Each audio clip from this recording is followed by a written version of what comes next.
안녕하세요. 반갑습니다. 부동산 빅데이터 서비스 하고 있는 리치고의 김기원입니다. 자, 오늘은 이제 2022년 설 이후에 집값이 어떻게 될지에 대해서 이야기를 좀 해보도록 하겠고요.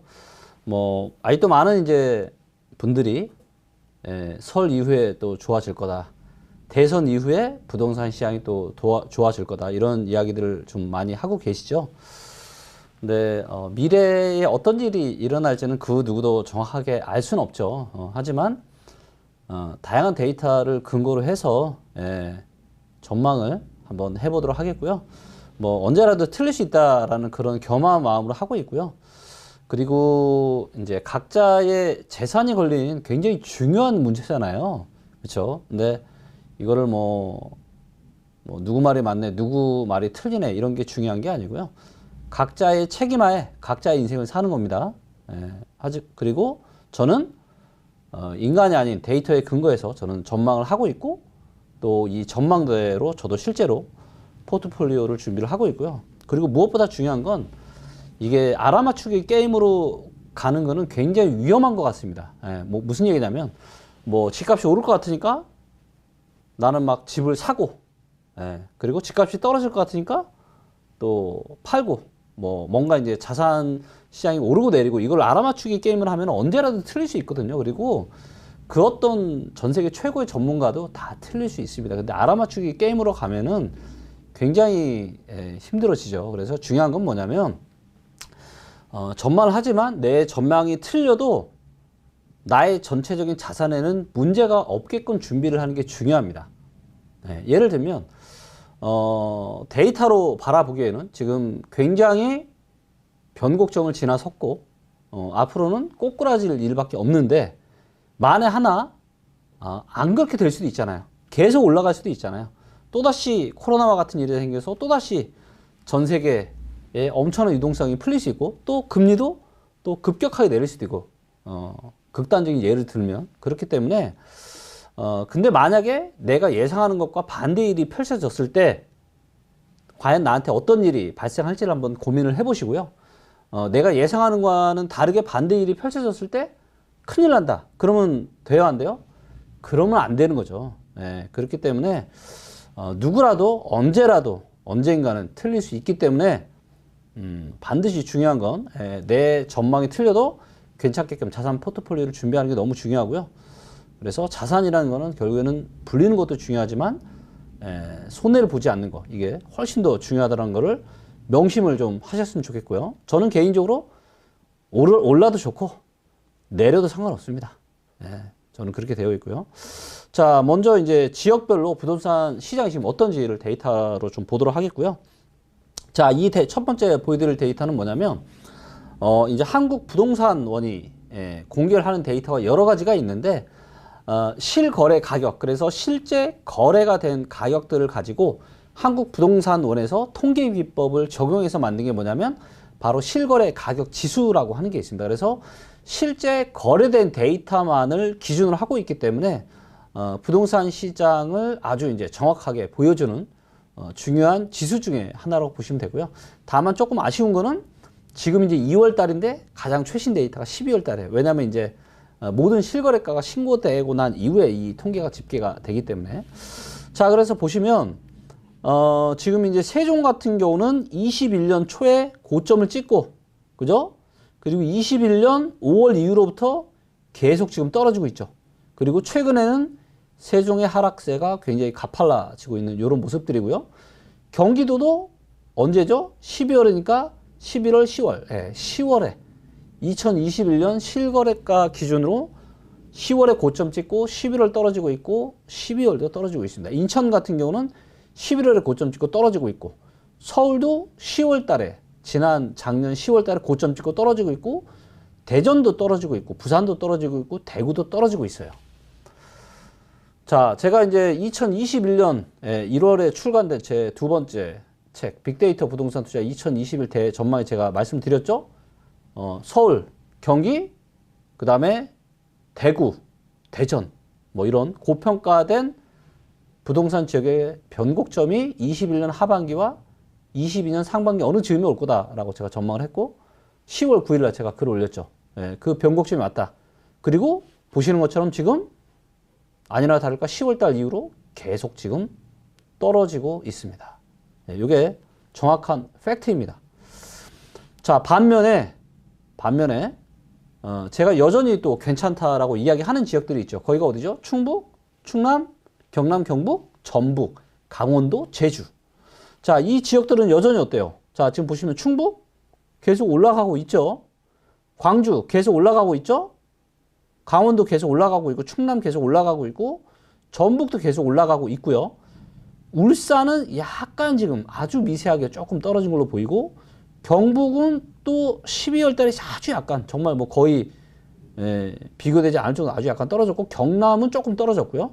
제주도도 조금 요즘에 가격이 조금 횡보를 좀 하고 있는 이런 모습이고, 전남도 이제 아주 약한. 그리고 이 중에서 그래서 무슨 얘기냐? 지방시장은 상당히 여전히 상승을 하고 있는 곳들이 많다. 그리고 제가 늘늘 말씀드렸죠? 충북, 강원, 충남, 전북, 경북, 경남 이런 지역은 여전히 뭐다? 괜찮다. 그래서 지금 지역별로 양극화의 흐름이 많이 지금 좀 벌어지고 있다 보시면 되고요. 자, 그리고 이제 강원도, 요게 이제 요 데이터는 뭐냐면 수급 데이터인데요. 그래서 전국의 매매 시장 분위기가 어떤지, 그 다음에 전세 시장 분위기가 어떤지를 데이터로 보여주는 거고요. 제가 이제 보통 그 KB 부동산 통계만 보여드렸는데, 오늘은 제가 한국감정원 데이터 기준으로 보여드릴 거고요. 한국감정원 데이터로 제가 보여드린 이유는 아무래도 이제 KB 부동산은 공인중개사분들이 입력을 하는 가격이다 보니까 호가 위주예요. 그래서 요즘같이 시세가 떨어지는 이런 상황에서는 시세는 떨어지는데 호가가 좀 높아요. 그래서 제대로 된 반영을 못하고 있다. 그래서 KB 부동산 통계 같은 경우는 여전히 좀 부동산 시장 긍정적으로 보시는 분들이 이 통계를 들고 와서 얘기를 하죠. 무슨 소리냐, 지금 아직도 안 떨어지고 있지 않냐. 근데 그거는 뭐다? 통계의 오류다, 함정이다. 호가 위주로 되어 있기 때문에. 그리고 한국감정을 제가 같이 보여드리는 이유는 뭐냐면, 한국감정원은 공인중개사분들이 아니라 조사원들이 나가서 조사를 하는 거고, 실거래가를 많이 반영을 합니다. 그래서 현재 시장 분위기를 좀 더 가깝게 냉철하게 볼 수가 있어서 제가 두 데이터를 오늘 같이 보여드릴 거고요. 자, 보시면 오른쪽에 있고 위에 있을수록 좋습니다. 그래서 지금 전국에서 가장 지금 매매 시장이 뜨거운 데가 강원도예요. 강원도는 대한민국에서 지금 가장 오른쪽에 있죠. 즉 사고 싶은 사람이 지금 제일 많은 데가 어디다? 강원도다. 자, 반면에 가장 왼쪽에 있는 곳, 즉 지금 팔고 싶은 사람만 있는데 거기가 어디다? 세종이랑 전남이다. 그래서 세종하고 전남은 지금 팔 사람이 전국에서 가장 많은 지역이다. 그 다음에 어디예요? 대구와 대전. 대구와 대전. 근데 여기는 또 밑에 있죠. 즉 여기는 전세 시장도 지금 분위기가 안 좋아지고 있다. 그래서 요 빨간색 박스 안에 있는 지역은 매매 시장과 전세 시장의 지금 분위기 자체가 둘 다 안 좋다. 그래서 세종, 대구, 대전이고요. 반면에 가장 전국에 좋은 데가 강원도, 충남, 충북, 뭐 제주도 좀 넣을 수 있고요. 그나마 이제 위에 있는 전북, 경북 이런 데도 괜찮고, 경남, 광주 이런 데도 괜찮습니다. 그러니까 수급이 좋은 데는 아까 뭐예요? 한국감정원 실거래가 가격 지수로 봐도 거기는 여전히 가격이 올라가고 있고, 이런 세종이나 대구나 대전 이런 분위기가 안 좋은 데는 뭐다? 가격이 떨어지고 있다. 그래서 이 수급 데이터와 가격의 실거래가 가격 지수가 보여주는 흐름이 아주 비슷하다. 자, 그리고 요번에는 이제 한국 부동산원 데이터인데요. 자, 보시는 것처럼 어디가 지금 제일 안 좋아요? 실거래가 위주로 보니까 대구가 지금 심각하다. 대구는 제가 2021년 4월서부터 경고 드렸습니다. 분명히. 대구는 고평가된 시장인데 전국에서 가장 많은 입주 물량이 쏟아져요. 그래서 엄청난 하락세가 앞으로 2024년까지는 지속이 될 수밖에 없다. 근데도 그때는 뭐 무슨 소리냐, 대구 또 올라간다 이런 말씀도 많았는데 실제 지내보니까 어떻게 돼요? 데이터가 이야기하는 그대로 되고 있죠. 그리고 부동산이라는 건 뭐냐면, 뭐 물론 내 집이고 뭐 쭉 가져가셔도 되는 분들은 모르지만, 이걸 좀 투자 목적으로 해서 어느 정도 고점에 파셔야 되는 분들은 뭐냐면, 머리 꼭대기에서 팔려 그러면 이미 잘 안 팔려요. 그렇기 때문에 그 전에 미리 조금 욕심을 줄이시고 매도를 하는 게 현명한 거래를 하는 방법이라고 생각하고 있고요. 자, 대구 다음에 안 좋은 데가 어디예요? 서울. 그 다음 어디? 경기, 세종. 그래서 KB 부동산, 호가를 위주로 하는 KB 부동산보다 실제 실거래가를 위주로 하는 지금 한국감정원 데이터를 보니까 서울하고 경기도가 지금 좋아요, 안 좋아요? 지금 상당히 분위기 안 좋다. 예, 세종도 안 좋다. 그래서 큰 틀의 차원에서 보면 대구, 세종, 서울, 경기 여기 지금 분위기가 상당히 안 좋다. 그 다음에 대전 여기 있죠. 자, 그럼 어디가 좋아요? 강원도, 전북, 충북, 경남, 광주, 충남, 제주 이런데 뭐예요? 예, KB 부동산 데이터로도 좋은 데가 한국감정원 데이터로도 좋잖아요. 그죠? 예, 왜? 이 분위기가 좋은 이 지역들은요, 수도권이 대세 상승하는 지난 몇 년간 얘네들 계속 하락했어요. 그리고 2020년 초중반에 바닥 찍고 이제 올라오기 시작한 애들이란 말이에요. 그래서 아직은 허리 정도까지밖에 안 왔어요. 그래서 이 지역들은 여전히 분위기가 좋은 겁니다. 예, 그래서 지금 뭐 전국에 뭐 대세 하락 말씀하시는 분들 많은데 이분들의 또 단점 뭐냐? 모든 지역을 또 다 하락한다고 얘기해. 예, 땡, 틀리다. 우리가 데이터를 보면 지역마다 상승과 하락의 사이클이 다 다르다. 근데 왜 이걸 뭉뚱그려서 얘기를 하냐고요. 또 대세 상승만을 이야기하시는 분들도 이것도 제가 보기에는 문제가 있다. 예, 부동산 시장은 계속 중장기로 올라가는 게 맞지만 때로는 몇 년 동안에 대세 하락할 때가 있고 지역마다 사이클이 다 달라요. 근데 왜 또 다 뭉뚱그려서 또 다 올라간다고 이야기를 하냐라는 거죠. 그렇기 때문에 이제는 우리 많은 시청자분들이 그냥 단순한 말이나 이게 아니라 정확한 팩트, 데이터에 근거해서 부동산 시장을 분석하고 이해하시는 그런 시대가 점점점 다가오고 있고요. 자, 서울 같은 경우는 지금 보시면 이 파란색이 매도세인데 매도세 굉장히 많죠? 매수세 거의 바닥에 있고요. 전세수도 계속 안 좋아지고 있습니다. 시장 분위기 안 좋아요. 그나마 호가 위주인 KB 데이터도 지금 상황이 이런 상황이에요, 여러분들. 그 다음 경기도도 계속 지금 분위기 안 좋죠? 매매수급 막대 그래프 계속 떨어지고 있고 전세수급도 마찬가지고요. 인천도 마찬가지입니다. 인천도 뭐 급속도로 지금 떨어지고 있죠. 그래서 인천도 상당히 분위기가 안 좋다. 자, 거기다가 이제 제가 지금의 부동산 시장이 고점일 가능성이 아주 높다라고 판단하고 더 이상 상승을 하기가 힘든 그 근거 중에 하나가 뭐냐면 바로 이 막대한 거래량에 있습니다. 자, 뭐냐면 수도권 이 부동산 시장에 지난 실거래가가 공개된 이후 2006년부터의 데이터를 보면 거래량이 크게 3번 터졌습니다. 그리고 고점에서 2번 터졌고요. 저점에서 한번 터졌습니다. 자, 고점에서 터진 게 언제냐면 2006년 말 이때도 영끌 거래량이었었고요. 영끌 거래. 그리고 나서 영끌 거래가 터지니까 어떻게 돼요? 거래량이 고점이 계속 낮아지죠. 그리고 거래량이 별로 없죠. 왜? 영끌 거래가 나타났다라는 건요, 여러분들 더 이상 살 사람이 있다 없다? 없다. 영끌까지 해서 사는데 누가 더 살 수 있겠어요? 모든 투자는 내가 산 가격보다 더 비싸게 사줄 수 있는 사람들이 많아야 된다. 그래야 투자는 성공하는 겁니다. 그래서 자칫 이런 고점에 막대한 거래량이 터졌을 때 사는 건 너무너무 위험한 거고요. 자, 이런 거래량이 또 언제 터져요? 2020년에 터졌죠. 그래서 2020년 초중반에 터졌는데 요 이후에 거래량이 또 터졌어요. 이건 뭐냐? 두 가지 이유가 있습니다. 첫 번째, 코로나로 인한 엄청난 유동성, 그리고 금리를 과감하게 한국 같은 경우도 0.5%까지 낮춰버렸죠. 그래서 초저금리가 오고 시장 유동성이 풀리니까 이게 주식, 코인, 부동산 시장으로 가면서 엄청난 자산 시장에 버블을 만들었던 겁니다. 거기에 정부가 2020년 7월 말에 임대차 3법을 또 통과를 시키면서 전세가를 급등시켜버리고 이 전세가 급등하니까 매매가 또 급등해버리는 거예요. 그러니까 사람들이 그냥 또 사버린 거죠. 내가 도저히 못 견디겠다. 그러면서 뭐냐, 미래의 가쇼까지 싹 다 끌어다가 이때 연끌이 또 터진 거예요.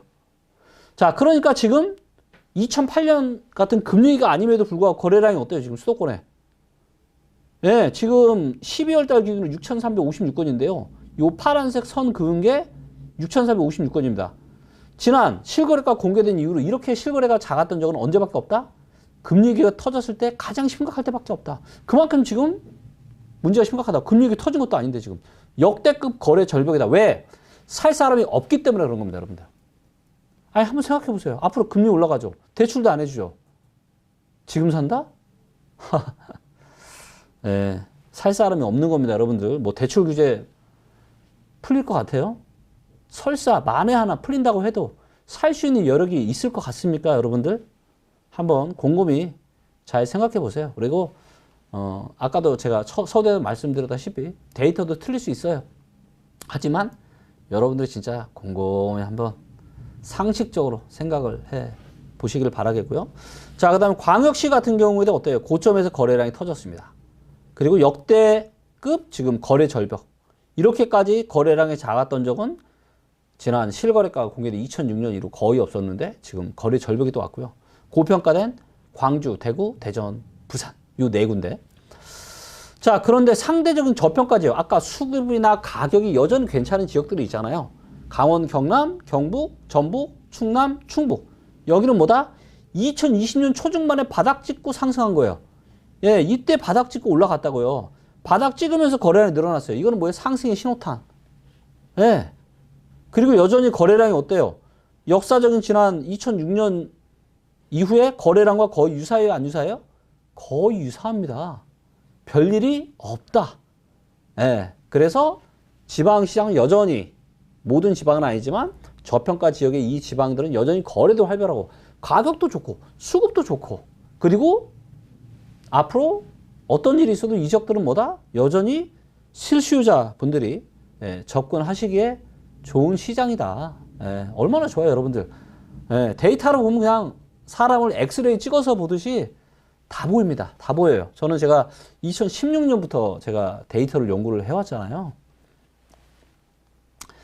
데이터만큼 정말 정확하게 시장을 보여주는 데이터가 없고요. 자, 이번에는 주택 구매력 지수를 보도록 할 텐데요. 대출 껴서 집을 살 수 있는 여력을 의미하는 건데 얘가 녹색 뿌리고 막대 그래프가 높을 때가 제일 저평가예요. 그때가 언제였어요? 15년 1분기가 대출 껴서 집 사기 제일 좋았다. 연끌 언제 해야 된다? 그때 해야 돼요. 여러분들 모든 투자는 저평가 됐을 때 사고 고평가 됐을 때 파는 게 투자의 기본 중에 기본이에요. 근데 왜 지금 내 집 마련을 지금 역사적으로 가장 고평가된 이 순간에 하필이면 지금 하라 그러는 거예요. 지금도 해도 괜찮다? 물론 괜찮을 수도 있죠. 근데 안 괜찮으면 어떡할 거예요? 역사적으로 가장 지금 고평가되어 있다는 거는 그만큼 지금 가장 위험하다는 지금 국면인데 지금까지 집 안 사신 분들 왜 안 샀어요? 무서워서 못 사신 거잖아요. 돈도 없는 것도 있지만. 지금 사시는 분들은 뭐다? 패닉바잉.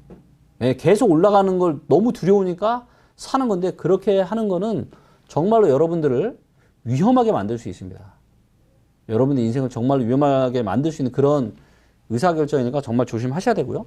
지금 역사적으로 수도권 시장 서울의 고점에 왔을 때가 2007년 8년인데 이때가 보시면 빨간불이 들어왔죠. 근데 지금 어때요? 2021년 22년이 아니라 요 오타고요. 21년 3분기 작년 3분기 기준으로 33인데 금리가 언제부터 올랐어요? 21년 8월 25일부터 금리가 올랐죠. 0.5에서 지금 계속 올라오고 있잖아요. 그러면 이 주택 구매력 지수가 지금 어떻게 했어요? 훨씬 더 안 좋겠죠, 여러분. 훨씬 더 안 좋아요. 자, 그런데 금리는 앞으로 계속 올라갑니다. 근데 우리는 이미 사상 최대 가계대출을 갖고 있어. 코로나 때문에 투자율 광풍이 불어가지고 금리가 또 낮고 하니까 그냥 대출 왕창 끌어다가 주식 투자하고 부동산 투자 했잖아요. 이런 사람들이 얼마나 많은지 아세요, 여러분들? 근데 이미 주식시장 박살나기 시작했고, 그죠? 부동산 시장 흔들흔들하고, 그런 분들 마음이 어떻겠어요? 얼마나 불안하겠어요, 지금. 응? 거기다가 지금 2008년 이후로 지금 처음으로 지금 무역 적자가 지금 여러분들 3개월 연속입니다. 수출이, 한국의 근간의 수출이 흔들리고 있고, 경기 선행지수가 지금 통계청 OECD 전부 다 지금 5개월, 6개월 연속 꺾이고 있어요. 그러니까 주식시장도 박살나고 있고, 부동산 시장도 지금 흔들흔들 하잖아요. 언제랑 정말 유사하다? 2008년이랑 상당히 유사합니다. 물론 그렇다라고 2008년과 같은 금리가 터질 거냐? 그거는 누구도 모르죠. 하지만 여러 가지 징조들이 너무 위험하다라고 지금 이야기하고 있잖아요. 미국 같은 경우도 원래는 22년에 금리 인상 한다 그랬어요? 안 한다 그랬어요? 안 한다 그랬잖아요. 근데 지금 뭐 3-4번 한다 그랬다가 이제는 몇 번까지 얘기 나와요? 지금 JP 모건에서 9번까지 지금 금리 인상 할 수 있다 이런 얘기 나오고 있잖아요. 미국이 지금 9번 금리 인상하면 한국 몇 번 해야 될 것 같아요? 여러분들 지금 주변 상황이 진짜 녹록지 않습니다. 에? 진짜 여러분들 긴장감 가지시고 이야기 들으셔야 되고요. 자, 또 이런 얘기 하시는 분들이 있죠. 뭔 소리냐? 지금 앞으로 최소 2년 더 상승한다. 왜? 앞으로 4, 5년 더 상승하는데 이유가 뭐냐? 서울에 새 아파트가 없다라는 거예요. 자, 서울에 새 아파트가 없는 거 맞아요, 틀려요? 네, 맞아요. 정확하게 서울에 새 아파트 없습니다. 자, 그러면 새 아파트가 부족하면 무조건 가격이 올라가냐? 가격이 올라가지는 않더라도 횡보는 해야 될 거 아니에요. 자, 제가 정확하게 정반대의 이야기를 제가 드려보겠습니다. 자, 서울 아파트 보시면 입주 물량 정말 작죠? 22년, 23년 역대급으로 입주 물량 작은 거 틀림없이 맞아요. 그리고 이것만 보면 아파트 가격이 올라가는 게 맞습니다. 이것만 보면. 사람으로 따지면 성격이 너무 좋아. 얘가 성격이 끝장아니에요. 끝판왕이에요. 성격 끝판왕. 성격 끝판왕 이 사람이 성공합니까? 아니잖아요. 그러니까 성공을 하기 위해서 필요한 조건이긴 하지만 성격이 좋다고 무조건 성공해요? 아니잖아요. 인생 그렇지 않잖아요. 성격 이외에도 다른 다양한 것들이 많이 필요하잖아요. 아파트도 똑같습니다. 입주 물량 말고도 굉장히 중요한 데이터들이 있는데 왜 입주 물량 하나만 가지고 본인이 보고 싶은 것만 보냐라는 거죠. 자, 제가 명확하게 제가 팩트를 가지고 말씀드릴게요. 자, 이게 이제 경기도의 아파트 입주 물량인데 역대급으로 가장 작았을 때가 언제냐? 2011, 12, 13, 14년까지 역대급으로 경기도 입주 물량이 작았습니다. 그러면 2009년, 10년에 부동산 전문가들이 뭐라고 했겠어요? 지금 경기도에 새 아파트가 역대급으로 작다. 그래서 뭐 한다? 경기도 아파트 몇 년 더 올라간다. 근데 어떻게 됐습니까? 2010년부터, 그러니까 2008년 금융위기 때 떨어지고 2009년에 잠깐 반등했다가 2010년부터 어떻게 됐어요? 대세 폭락을 했지. 대세 하락했잖아요. 그죠? 입주 물량 이렇게 작은데 대세 상승이 아니라 여러분들 그냥 횡보도 아니라 대세 하락을 했다니까요. 자, 반대로 입주 물량 이렇게 많았죠. 2017, 18, 19년. 이때 신문기사 뭐라고 많이 나왔어요? 전부 다 부동산 전문가들이라고 하시는 분들이 다 정부가 강력하게 규제하고 수도권 입주 물량 많으니까 수도권 아파트 못 올라간다라고 얼마나 많이들 얘기를 하셨습니까? 근데 어떻게 됐어요, 실제로? 올라갔죠. 올라갔잖아요. 완전 정반대의 일이 일어났다니까요, 여러분들. 입주 물량이 작은데 대세 하락하고 입주 물량이 많은데 대세 상승을 했다니까요. 그 얘기는 무슨 얘기예요? 입주 물량보다 훨씬 더 중요하게 영향을 미치는 데이터가 있다, 없다? 있다. 있다. 네, 그래서 여러분들 입주 물량 하나 가지고 서울에 입주 물량 작다고 입주 물량이 작으면요 지금 어떻게 돼요? 서울의 전세가도 계속 올라가고 아파트 매매가 계속 올라가야 돼요. 근데 지금 어떻게 돼요? 떨어지고 있잖아요. 입주 물량이 이렇게 작은데 지금 떨어지고 있다니까요, 여러분들. 네, 제발 여러분들이 이게 각자의 재산이 걸려있는 너무 중요한 문제다 보니까 내가 보고 싶은 것만 보고 수밖에 없는 게 사람이에요. 내가 내 집을 산 지 얼마 되지도 않아. 영끌에 샀는데 당연히 떨어지면 얼마나 힘들어요. 그러니까 올라갔으면 좋겠죠. 그렇죠? 네. 그래서 내가 어떤 처해 있는 상황에 따라서 내가 해석하고 싶은 대로 해석을 하지만 여러분들 그렇게 하시면 안 됩니다. 네. 전부 다 뇌피셜 하시면 안 돼요. 제가 왜 빅데이터를 연구를 했겠습니까? 저도 그랬어요. 저도. 도저히 답이 안 나오는 거예요. 근데. 그래서 제가 인간 전문가에게서는 제가 답을 찾을 수 없다. 왜? 사람은 이 모든 데이터를 다 내 머릿속에 넣어놓고 융합적으로 해석을 할 수가 없어요. 그래서 제가 이런 빅데이터 시스템을 제가 창업을 하기도 전에 제가 제 부동산 투자를 잘하고 싶어서 제가 만든 거고 그러면서 부동산 시장의 비밀이 하나씩 보이는 거예요. 제가 2020년 7월 달에 제가 한경에서 그때 발표할 때 온라인 강연할 때 제가 뭐라고 했습니까? 그때도 2021년 가을까지는 올라간다고 제가 얘기했잖아요. 수도권 시장. 근데 정확하게 21년 가을에 고점 찍고 지금 내려오고 있잖아요, 여러분들. 물론 또 틀릴 수 있습니다. 항상 맞을 수 있다고 생각하지 않아요, 저도. 하지만 여러 가지 지금 징조들이 정말로 녹록지 않다라는 걸 제가 다시 한번 말씀드리고 싶고요. 자, 수도권 부동산 시장의 어떤 사이클에 대해서 제가 한번 말씀을 좀 드리도록 하겠고요. 단, 평택과 이천 같은 생활권이 완전 다른 그러니까 평택이나 이천에서 서울로 출퇴근하시는 분들이 있긴 하겠지만 거의 없잖아요. 그러니까 생활 경제권이 완전 다르다. 이런 지역은 사이클이 달라요. 그래서 실제로 수도권 부동산 시장이 대세 하락을 하던 2010년, 11년, 12년에도 외곽에 있는 평택이나 이런 데는 뭐다? 가격이 올랐다. 그래서 사이클이 다르다. 그래서 제가 수도권 시장이라고 뭉뚱그려서 얘기는 하지만 안 그런 지역도 있다라는 거 제가 다시 한번 말씀드리고요. 자, 이제 보시면 수도권뿐만 다른 지역인데 일단 수도권만 제가 말씀드리면 1번부터 8번까지의 사이클이 있어요. 그래서 1번은 상승의 변곡점. 그래서 하락하다가 이제 상승으로 올라서는 순간. 이때가 2014년 정도 됩니다. 예, 그때까지만 해도 실제로는 가격이 스물스물 올라가고 있었는데 말들이 얼마나 많은지 아세요? 왜? 그전에는 계속 하락만 했으니까 많은 사람들의 뇌리 속에는 부동산은 이제는 떨어진다. 이 생각밖에 없는 거예요. 그러면서 말들은 많죠. 뭐 올라가니 떨어지니. 근데 어떻게 됐다? 시장은 조금씩 올라갔다. 그리고 2015년부터 본격적으로 올라갔고 상승 초기. 그 다음에 계속 올라갑니다. 계속 올라가니까 뭐예요? 정부가 규제를 하죠. 왜? 아, 이제는 집값이 너무 올라서 못 살겠다. 그러니까 어때요? 정부가 규제를 하는 겁니다. 근데 정부가 규제를 하잖아요. 잠깐만 주춤해. 그리고 계속 더 오릅니다. 계속 더 오르니까 어떻게 돼요? 사람들이 못 견디는 거야. 아니, 입주 물량이 많은데. 그 다음에 정부가 규제하니까 안 올라가겠지 했는데 거기서 또 올라가 버리니까 사람들이 완전 그냥 패닉에 빠지는 거예요. 그러면서 있는 거 없는 싹 끌어다가 사는 겁니다. 그래서 정부가 규제를 하고 정확하게 3년 정도 후에 여기서 플러스 마이너스 개월은 차이가 좀 있을 수 있고요. 뭐가 터지냐? 패닉 바잉 거래량이 터져버려요. 그게 뭐의 신호다? 상승 말기의 신호다. 패닉 바잉 거래량이 터지면 상승 말기. 그리고 나서 패닉 바잉 거래량이 터지고 나서 1년 반이나 2년 있다가 시장이 식는 거예요. 왜? 더 이상 살 사람이 거의 없어지니까. 패닉 바잉까지 해서 샀으면 누가 또 사겠어요. 그리고 정부가 규제를 하니까 투자자들이 이 상승 말기에는 더 이상 추가적으로 사기가 또 힘듭니다. 그래서 뭐다? 시장이 신압으로 하락 변곡점으로 오는 거예요. 근데 아직도 사람들의 뇌리 속에는 뭐밖에 없어요? 지난 8년 동안 올랐던 기억밖에 없죠. 그러니까 뭐다? 지금도 올라간다고 얘기하시는 분들이 그렇게 많은 이유입니다.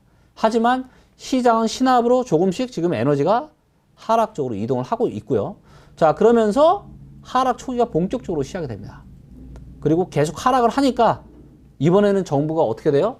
집값이 떨어져서 하우스 푸어, 패닉스가 나오니까 도저히 내가 안 되니까 정부가 또 뭐 하는 거야? 부양정책을 또 펼치는 겁니다. 그러면서 시장이 하락 말기로 들어가고 그러면서 이때는 또 뭐야? 하우스 푸어, 뭐 역전세가 많이 쌓이고 미분양도 많이 쌓이고 그러면서 시장이 거의 이제 이 바닥의 마지막 국면까지 오게 되는데 이때는 뭐다? 이때는 좋은 거 이때부터 사시면 돼요. 그리고 다시 시장이 상승 변곡 1번으로 오고 다시 2번. 이 사이클이 반복이 되는 그런 겁니다. 그래서 IMF 터지고 98년 연말부터 이 상승 변곡점이 시작이 됐고 그래서 상승 변곡점이 시작이 되고 4, 5년 뒤에 정부가 규제를 시작합니다. 이 패턴이 되게 비슷해요, 여러분들. 왜? 인간의 부동산에 대한 탐욕과 공포는 이 심리는 반복이 되기 때문에 그렇습니다. 그래서 인간의 어떤 투기에 대한 탐욕과 공포는 항상 반복이 되었다. 이 패턴을 여러분들이 잘 기억하셔야 됩니다. 그래서 바닥 이 하락 상승 변곡점 시작되고 나서 저점 찍고 4, 5년 뒤에 정부가 규제하고 나서 3년 정도 후에 패닉바잉 거래량 터지고 그로부터 1년 반 2년 후에 시장이 식기 시작하고 이 패턴 꼭 기억하시고요. 자, 그래서 우리가 모든 투자는 언제 하는 게 좋아요? 무릎 밑에서. 특히나 부동산과 같은 내 집 마련과 같은 내 인생에서 가장 비싼 거잖아요. 여러분들 아무리 실거주라도 내가 10억 사는데 7억 8억 떨어질 거 알면 사요 못 사요? 지금 뭐 하락해도 괜찮다고 하시는 분 계신데 진짜 괜찮을까요? 물론 돈 많고 아니 뭐 나는 현금으로 샀으니까 떨어져도 괜찮아 이런 분들이야 뭐 괜찮을 수 있겠죠. 근데 대다수 분들은 그렇지 못하잖아요. 그렇기 때문에 내 집 마련과 같은 투자는 언제 하는 게 좋다? 1번, 2번, 8번. 그리고 저도 그게 제가 그렇게 부동산 전문가로 저는 생각하지 않지만 그래도 우리가 전문가라는 얘기를 들으면 언제 사라고 얘기하는 게 맞아요. 어깨 4번, 5번, 6번에서도 아파트 가격이 올라갈 거니까 이때라도 사라고 얘기하는 게 전문가일까요? 아니면 이때 사는 건 좀 위험하니까 가급적 타이밍을 잘 골라서 1번, 2번, 8번 이럴 때 사라고 얘기하는 게 전문가일까요? 여러분들 잘 한번 생각해 보세요. 4번, 5번, 6번 구간 어깨 위에 구간에서 계속 사라고 얘기하는 게 그렇게 얘기하면 뭐 전문가가 무슨 필요가 있습니까? 아무 필요가 없죠. 그래서 다시 한번 말씀드리지만 틀릴 수 있습니다. 틀릴 수 있다. 여러분들 재산이 걸린 문제니까 여러분들이 저의 얘기도 들어보시고 예, 데이터 얘기도 들어보시고 또 다른 분들 더 올라간다라고 또 얘기하시는 분들도 계시니까 그런 분들 얘기도 들어보시고 그리고 최종 결론은 누가 내린다? 여러분들이 내리시는 거다. 왜? 여러분들의 재산이잖아요. 예, 그래서 냉정히 하시고 제가 그래도 제가 부끄럽지 않게 말씀드리는 거는 저는 제가 데이터로 보는 그대로 저는 제가 실행을 하고 있기 때문에 그런 부분은 제가 명확하게 말씀드릴 수 있을 것 같고요. 자, 이제 마지막으로 이제 대출 규제가 어떻게 보면 트리거가 된 거죠. 근데 대출 규제뿐만이 아니라 금리 인상이 같이 트리거가 된 건데, 자, 이제 이런 말씀을 또 하시는 분들이 계십니다. 대출 규제만 풀리면 다시 상승한다. 자, 그런데 그렇지 않습니다. 자, 고평가된 이 부동산 시장에 금리 인상은 치명타예요. 자, 한번 보시죠. 자, 이게 이제 시중의 금리 추이입니다. 자, 그래서 보시는 것처럼 2019년 중순부터 경제가 좀 안 좋아서 금리가 인하가 되고 있었는데 코로나가 터지면서 금리를 아예 0.5까지 내려버린 거예요. 네, 그러면서 이 초저금리가 언제까지 됐다? 2021년 8월 달까지 됐다. 그래서 그때까지는 부동산 시장이 뭐다? 좋았다. 주식시장도 괜찮았다. 근데 보시면 금리가 벌써 한 번, 두 번, 세 번 올렸죠? 작년 하반기에만 지금 세 번 올렸고, 요 이제 CD 금리와 이 국고채 금리도 보시는 것처럼 계속 올라가고 있어요. 네. 우리 신용대출, 주택담보대출 금리가 어떻게 된다? 계속 올라간다. 자, 이게 여러분들 지금 이게 얼마나 무섭냐면요. 자, 0.5% 그냥 0.5% 그냥 쉽게 계산하기 위해서 0.5%예요. 금리가. 그럼 이때 이자 부담이 100만 원이라고 가정을 해보겠습니다. 자, 이자가 1%가 됐어요. 그러면 이자가 몇 배 불어나는 거예요? 2배. 내가 100만 원 내도 이자를 이제 200만 원 내야 돼요. 근데 만약에 금리가 2%까지 올라가잖아요? 그럼 이자가 얼마까지 올라갑니까? 지금 300만 원이라고 했는데 이거 오탑니다. 400만 원, 400만 원. 예, 왜? 1%에서 2%가 2배잖아요. 200만 원 2배는 4배니까 400이 아니 2배니까 400이 맞는 거죠. 이거 제가 좀 오타 어제 밤늦게 제가 회사에서 일하다가 밤 11시 넘어서까지 작업하다 보니까 좀 피곤해가지고 오타가 좀 있는 것 같은데. 자, 그래서 이게 400만 원. 그러니까 무슨 얘기냐? 내가 100만 원 내던 이자를 150만 내는 것도 얼마나 부담스러워요, 여러분들. 근데 이게 200, 이제 400까지 늘어나는 시대. 2배, 4배가, 그러니까 초저금리일 땐 너무 좋은데 이 초저금리가 금리 인상이 될 때는 2배, 4배씩 금리가 올라가는 거예요, 여러분들. 너무너무 무서운 겁니다. 근데 우리는 이미 2020년, 21년에 어마무시한 연끌을 했잖아요. 그래서 대한민국 역사상 GDP 대비해서 사상 최대의 지금 가계 부채가 있습니다. 기업들도 부채가 엄청나요. 어떻게 되겠습니까? 이자 부담이 기하급수적으로 증가하겠죠. 거기다가 또 뭐예요? 물가도 지금 엄청 올라가고 있잖아요. 지금 금리를 인상하는 게 경제가 좋아져서 금리 인상하는 거예요? 아니에요. 기본적인 이 금리 사이클, 안 그래도 토스콜라니의 금리 이론에 따르면 원래는 경제가 좋아져서 이 금리 인상을 감내할 만큼 경제가 좋아지기 때문에 금리 인상을 하는 건데 지금은 그게 아니다라는 거예요. 코로나로 인한 이 사상 초유의 팬데믹 때문에 이거를 막으려고 경제가 무너지면 안 되니까 그냥 돈을 뿌린 거잖아요. 근데 이것 때문에 뭐가 발생했다? 인플레이션이 발생했다. 물가 상승이 어마무시하다. 그래서 우리의 호주머니는 어떻게 되고 있다? 갈수록 우리의 호주머니는 텅텅 비어가고 있다.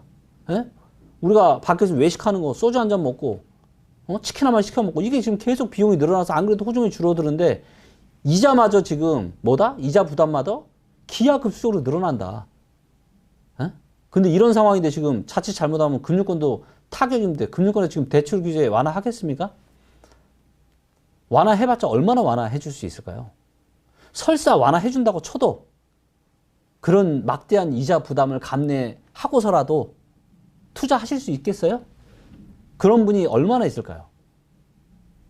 여러분들 지금 정말 상황이 녹록치 않습니다. 예, 녹록치 않아요.